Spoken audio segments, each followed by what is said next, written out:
नमस्कार मित्रों, स्वागत है आपका हमारे YouTube चैनल मिशन स्टडी पर।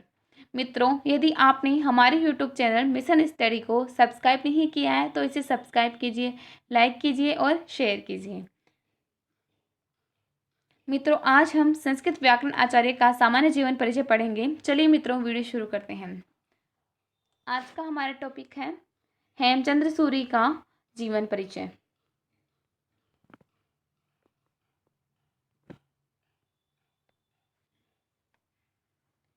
संस्कृत के व्याकरणाचार्य हैं हेमचंद्र सूरी। आज हम उनका जीवन परिचय पढ़ेंगे। हेमचंद्र सूरी का जन्म धानदुका गांव में सन 1088 ईस्वी में हुआ था। हेमचंद्र सूरी का जो जन्म है वह धानदुका गांव में 1088 ईस्वी में हुआ था। इनकी मृत्यु अहिल्याबाद पाटन में 1173 ईस्वी में हुई। हेमचंद्र सूरी की मृत्यु जो है वह वाद पाटन में 1173 ईस्वी में हुई। इनके पिता का नाम चाचिंगा और माता का नाम पाहिनी था। हेमचंद्र सूरी के पिता का नाम है चाचिंगा और उनकी माता का नाम था पाहिनी। आचार्य हेमचंद्र महान गुरु, समाज सुधारक, धर्म आचार्य, गणितज्ञ एवं अद्भुत प्रतिभाशाली मनीषी थे मतलब विद्वान थे। आचार्य हेमचंद्र सूरी जो है वे महान गुरु, समाज सुधारक, धर्माचार्य, गणितज्ञ एवं अद्भुत प्रतिभाशाली मनीषी थे। भारतीय चिंतन, साहित्य और साधना के क्षेत्र में उनका नाम अत्यंत महत्वपूर्ण है। इन्होंने साहित्य, दर्शन, योग, व्याकरण, काव्यशास्त्र, वाङ्मय के सभी अंगों पर नवीन साहित्य की सृष्टि तथा नए पंथ को अलिखित किया है। संस्कृत और प्राकृत पर उनका समान अधिकार था। संस्कृत के मध्यकालीन कोशकारों में हेमचंद्र का नाम विशेष महत्व रखता है। वे महापंडित थे। हेमचंद्र सूरी वे महापंडित थे और कली काल सर्वज्ञ कहे जाते थे। हेमचंद्र सूरी को कली काल सर्वज्ञ कहे जाते थे, माना गया है। वे कवि थे, काव्यशास्त्र के आचार्य थे, वे योग शास्त्र मर्मज्ञ थे। महाकवि या आचार्य हेमचंद्र सूरी वे महापंडित थे, वे कली काल सर्वज्ञ कहे जाते थे, वे कवि थे, वे काव्यशास्त्र के आचार्य थे, वे योग शास्त्र मर्मज्ञ थे और वे जैन धर्म और दर्शन के प्रकांड विद्वान थे। हेमचंद्र सूरी जो हैं वे जैन दर्शन और जैन धर्म के प्रकांड विद्वान थे और प्रमुख टीकाकार थे और महान कोशकार भी थे। वे जहाँ एक और नाना शास्त्र पारंगत आचार्य थे, वहीं दूसरी ओर नाना अनेक भाषाओं के मर्मज्ञ थे। वे व्याकरण एवं अनेक भाषा कोशकार भी थे। एक बार फिर से देखेंगे इनका यहीं से।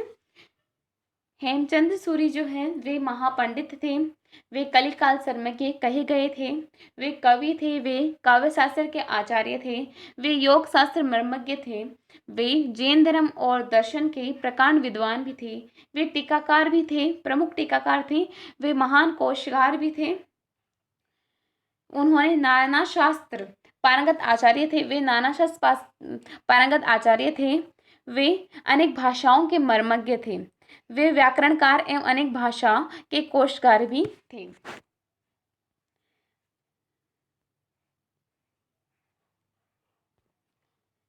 आचार्य हेमचंद्र सूरी महापंडित थे, कलिकाल सर्वज्ञ थे, काव्यशास्त्र के आचार्य थे, कवि थे, योगशास्त्र मर्मज्ञ थे, जैन धर्म और जैन दर्शन के प्रकांड विद्वान थे, वे प्रमुख टीकाकार थे, वे महान कोशकार भी थे, वे एक और नाना शास्त्र पारंगत आचार्य थे, दूसरी ओर नाना अनेक भाषाओं के मर्मज्ञ थे, वे व्याकरणकार एवं अनेक भाषा कोशकार भी थे।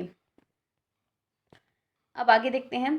उन्होंने समस्त गुर्जर भूमि को अहिंसा में बना दिया। उन्होंने हिंसा से रहित बना दिया। अहिंसा बना दिया। उन्होंने समस्त गुर्जर भूमि को अहिंसा में बना दिया। हिंसा से रहित उन्होंने बना दिया। अहिंसा में मतलब हिंसा से रहित, हिंसा के बिना, हिंसा रहित बना दिया। आचार्य हेमचंद्र को पाक गुजरात अज्ञान, धार्मिक रूढ़ियों और अंधविश्वासों से मुक्त हो कीर्ति का कैलाश एवं धर्म का महान केंद्र बन गया।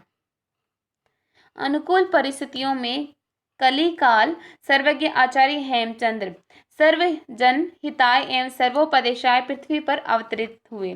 उन्होंने 12वीं शताब्दी में पाटलिपुत्र, कान्यकुब्ज, वल्लभी, उज्जैनी, काशी इत्यादि समृद्धशाली नगरों की उदात स्वर्णिम परंपरा में गुजरात के अनहिलपुर में भी गौरवपूर्ण स्थान प्राप्त किया। जैसे कि हमने पहले बताया था कि हेमचंद्र सूरी का जन्म धांधुका गांव 1088 ईस्वी में हुआ। इनकी मृत्यु जो है वो 1173 ईस्वी में अहिलवाड़ पट्टन में मानी गई है। इनके पिता का नाम चाचिंगा, माता का नाम पाहिनी था। अब इनको कुछ उपाधियां प्राप्त हैं हेमचंद्र सूरी को। वे महापंडित थे, वे कवि थे, वे कलिकाल सर्वज्ञ थे, वे काव्य शास्त्र के आचार्य थे, वे योग शास्त्र मर्मज्ञ थे, वे प्रमुख टीकाकार थे, वे जैन दर्शन और जैन धर्म के प्रमुख प्रचंड विद्वान थे, वे महान कोशगार भी थे और वे नाना शास्त्र पारंगत आचार्य थे। नाना शास्त्र यानी अनेक प्रकार की विद्याओं में वे पारंगत आचार्य थे। वे अनेक भाषाओं के मर्मज्ञ थे। वे व्याकरणकार एवं अनेक भाषा कोशकार भी थे। उन्होंने जो है समस्त गुर्जर भूमि को अहिंसामय बना दिया, हिंसा से रहित उन्होंने बना दिया।